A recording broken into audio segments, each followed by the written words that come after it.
ओम श्री गुरुवे नमः। प्रणाम भगवान।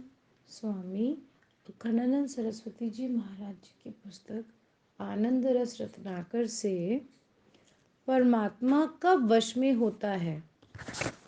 हरिद्वार में एक विद्वान पंडित एक महात्मा के पास आकर बोले, सुना है कि गुरु नानक बड़े ज्ञानी थे, किंतु ग्रंथ साहिब में बहुत अशुद्ध शब्द हैं।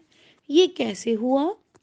महात्मा ने कागज स्याही लेखनी मंगाकर पंडित को दी और बोले, पंडित जी, पहले आप मुझे एक श्लोक लिख दीजिए, जो श्लोक आपको अच्छी प्रकार स्मरण हो वह लिखिए, किंतु मेरी ओर देखते हुए लिखिए।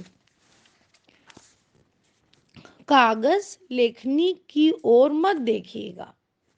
पंडित जी लिखने लगे, किंतु दृष्टि तो महात्मा के मुख पर थी। पहली पंक्ति में ही 4 अशुद्धियां हुई। महाराज जी ने समझाया, इसी प्रकार गुरु साहिब की दृष्टि तो परमात्मा पर रहती थी, मुख से क्या निकला है इस पर उनका ध्यान ही कहाँ जाता था। भक्त जब भगवान पर दृष्टि रखकर चलता है, तब संसार के शुभ अशुभ बहुत छोटे पड़ जाते हैं। शुभ शुभ अशुभ पर दृष्टि न डालना उसका स्वभाव बन जाता है। महाभारत में कथा है कि युधिष्ठिर के राजसूय यज्ञ में श्री कृष्ण अपनी पटरानियों के साथ इंद्रप्रस्थ पधारे।